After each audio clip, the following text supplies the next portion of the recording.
Tuesday morning, so ngayon yun, ang present ng budget ng Office of the Vice President at pag-defend ng approved sa DBM under the National Expenditure Program.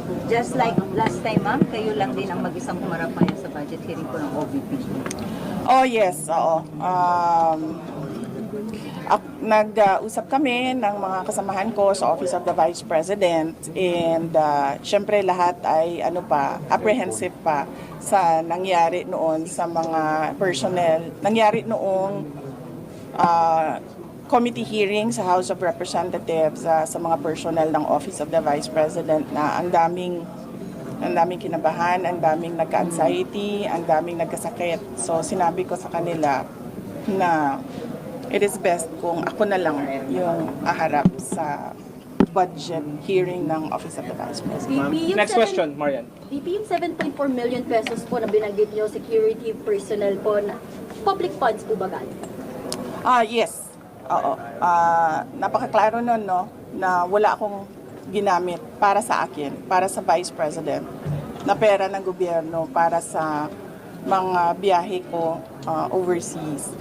Ang merong charge sa Office of the Vice President ay yung security at decision yon ng Armed Forces of the Philippines kung magpapadala, ilan at kung sino.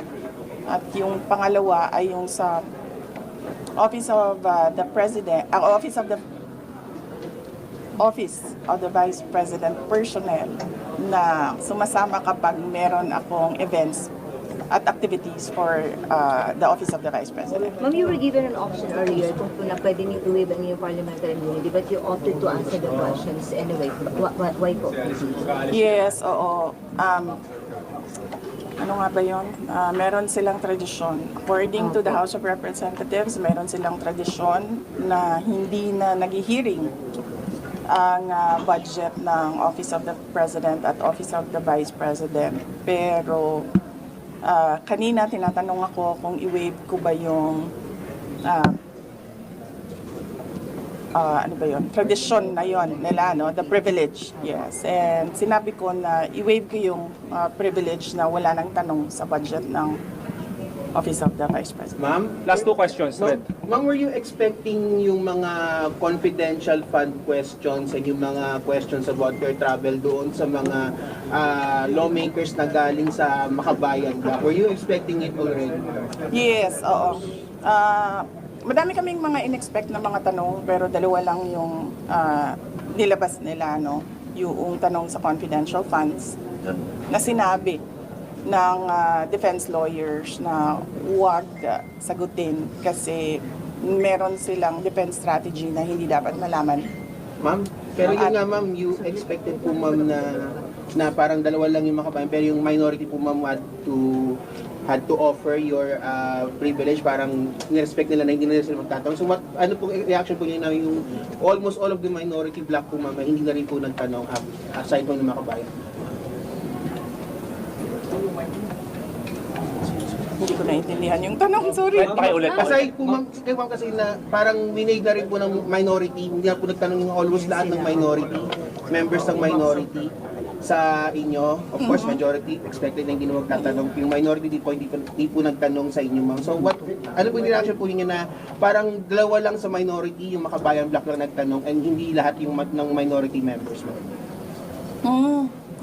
Wala akong feelings or reaction sa doon. Ma'am, why do you think the House last question. Appropriations Panel extended parliamentary courtesy to you this year? Because last year nga po, medyo nagkaroon ng intense scrutiny over your over alleged secret fund business nga po. Why do you think? Hindi ko alam. You have to ask the House of Representatives kung anong iniisip nila. Pero you mentioned that you were Last question answering kasi subject Minsan lang tayo nagaganito. subject of an impeachment trial po. Ma'am, are you still expecting na matutuloy siya or are you still preparing your defense? Oh yes, kasi kung hindi man yan matuloy ngayon, 2025, I'm sure mag-file yan 2026, mag-file yan 2027 or even siguro 2028 right before the presidential elections. So this is all about the presidential elections of 2028. Ma'am, how do you Kung react halimbawa, to, hindi how do you po react to criticisms about your travel expenses when you don't bring home travel investment pledges? Oh, I'm sorry, again, wala akong kinuhang pera ng gobyerno sa mga biyahe ko abroad. Okay. Ma'am, babalik po kayo Sorry. sa plenary deliberations. Babalik po kayo sa plenary deliberations. So, support po ba kayo sa kay Kong Jose Alvarez sa plenary deliberations ng budget? Ay, pinag-iisipan ko kasi naaawa ako sa kanya eh. Naawa ako kasi he's already 81 years old and kanina, nung nasistress na siya, kaya pinapatawa ko. Wala yung ma'am, kamusta po? Tingnan natin kung nandyan pa yung awa ko sa kanya by the time na schedule na ng plenary. Kamusta po Ma'am, si PR? feeling mo ba kanina, ma'am, binabanatan ka or medyo mas mabait sila sa'yo this time? Kasi yung word kanina ka na gano'n Okay, nag-react kung si ano. Senator O, banat yun. Banat talaga yun. Maganda lang magsalita. Magaling lang magsalita yung dalawang nagtatanong. Hindi sila tulad nung dati na ano bang description ng paano yung mga It was just, oo. more tame this time. Oo, kasi 'di ba? Hindi naman sila nagtatanong about sa budget eh.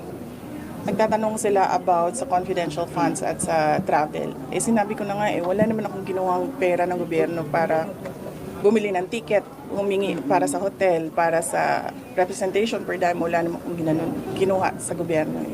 Ma'am, were you expecting an atmosphere a while ago na gano'n na magiging scenario or you prepared for a more intense sagutan sana kung sakali? Were you surprised na gano'n lang kanina? Far from the last time you were here? Oo. Hindi lang yun naging intense kasi hindi ako bumanat.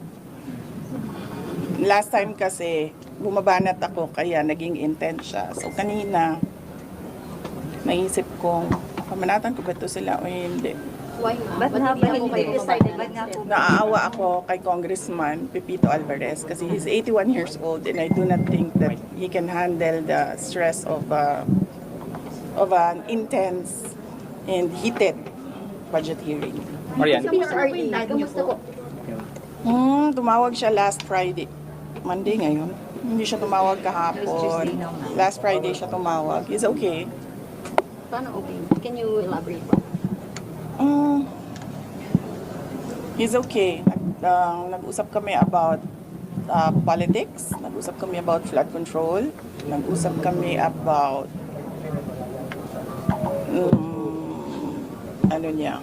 love life niya. So updated po siya sa mga nangyayari ngayon, like nabanggit niyo nga po flood control issue. Ano pong nasasabi niya? Kasi bawal ako mag-discuss ng kung anong pinag-uusapan doon sa loob eh. So hindi ko masabi kung anong sinasabi niya. Okay, next question. Any more? Ma'am, pero nakababahala ko kasi parang sinasabi kasi ni Atty. Bongpan, he's unfit now. That's why we kept on asking how is really the former president kasi di ba parang kaya po na-defer ang kanyang supposedly confirmation of trial just because of his health and medical condition. Sa tingin ko naman, merong mangyayaring hearing sa competency. So, antayin na lang natin yung mga experts. Both sides, sa ICC, sa prosecution, sa defense side. And I'm sure maglalabasan yung mga experts para sabihin kung ano yung problema. Okay. Ma'am, were you Personally, do you think So, last. Marian. he is well, ma'am? He is fit to stand trial? Ay, naku, hindi ako expert sa kung ano dapat ang kapasidad ng isang witness or ng isang accused. Pero ma'am, sa conversation niyo, sharp pa rin po bang mag-isipagan po sa pag-iisip mo sa former president? Sige, antayin na lang siguro natin no yung hearing sa competency kung meron man. I'm sure masasabi ng mga experts kung ano yung nakikita nila. Ma'am, were you Next able question. to see former Vice President Robredo when you visited Nagapo? Did you have the chance? Kasi ganito yun.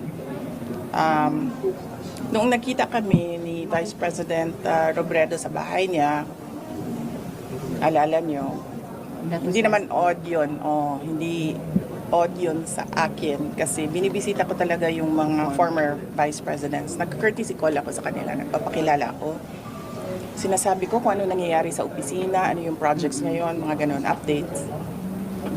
At dahil doon, binanatan si Vice President Leni Robredo ng mga kasama niya, mga yellow, mga pink, particularly ni Senator Trillanes.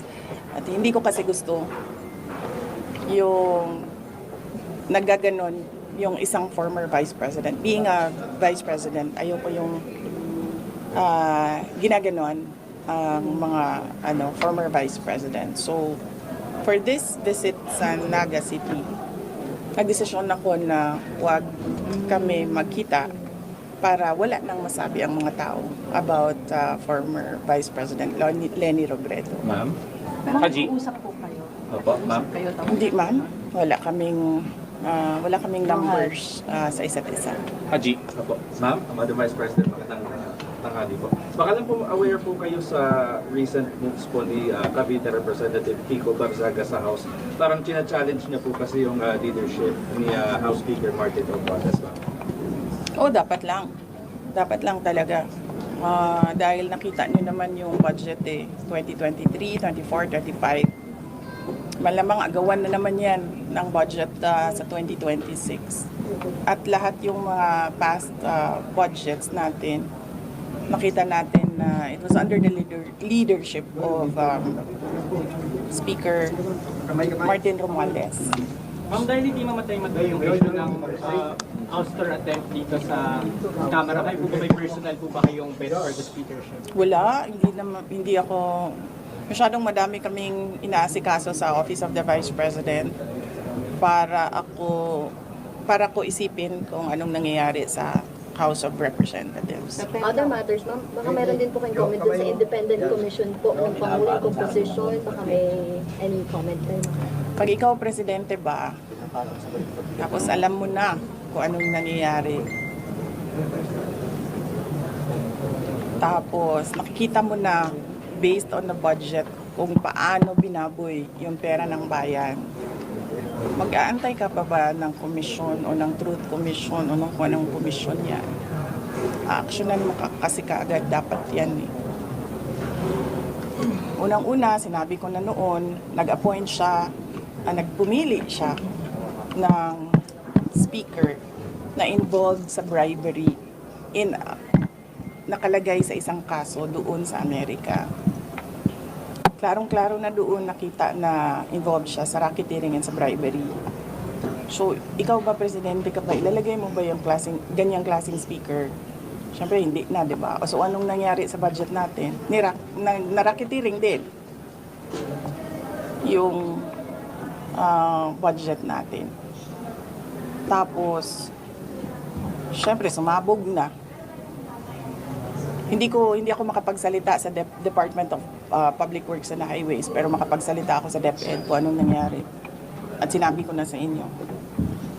Sinabihan na siya, alam niya. In a cabinet meeting, sinabi sa kanya kung anong nangyari sa Department of Education budget.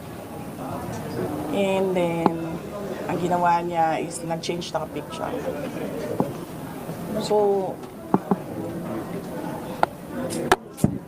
ano pa bang komisyon, anong truth commission, anong investigative body pa ang kailangan mo? Nandyan na yung budget, nakikita natin kung paano siya kinuha.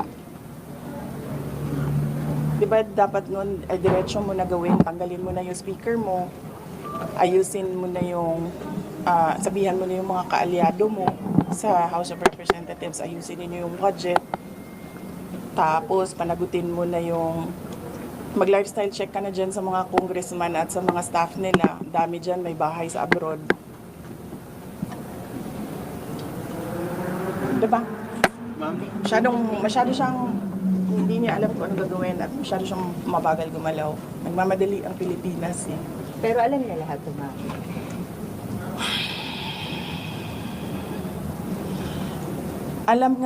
Alam nga nung bata na nakikinig lang at nanonood lang ng balita at nagbabasa lang ng budget. Presidente pa, hindi niya alam.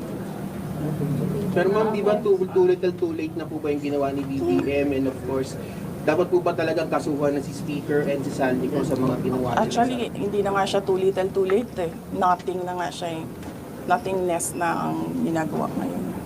Ma'am, kaso, the speaker was your campaign manager in 22. Were you not aware of these issues before? Hindi naman siya naging speaker noon eh. Ay, hindi ma'am. I mean yung bribery po, kasi na-mention niyo yung bribery, alleged bribery.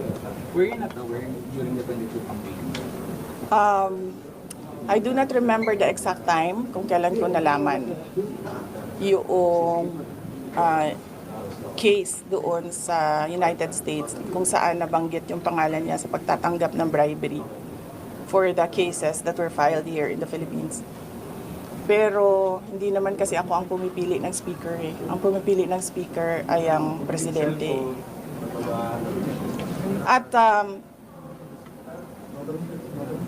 naging campaign manager lang naman siya by default eh kasi siya yung president ng partido ng Lakas.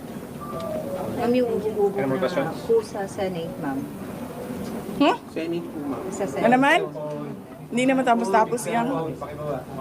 Meron na namang Senate. Sinabi nga ni SP kahapon, napaka na lang daw ito ng minority. Kaya medyo napikon si Senator Bato. Nagkaroon ulit ng heated argument yesterday. Hindi ko rin sinusundan kung anong nangyayari sa Senate. Pero nandun ako bukas, sabihan niyo yung mga kaibigan niyo sa Senate. Hindi for budgeteering. Meron lang akong bibisitahin na senador. Ay, hindi ko pala banggitin yun kasi baka tumagal ako doon. Mamadali ako. May isa lang. Amy? Hindi. Hindi si Senator Amy. Senator Amy, katext ko yan araw-araw. Robin. Hindi si Senator Robin. Magkikita kami sa rally sa Japan. May rally kami doon. Ay, tuloy yun, ma'am, yung 20 at 21 po. All right. Thank you.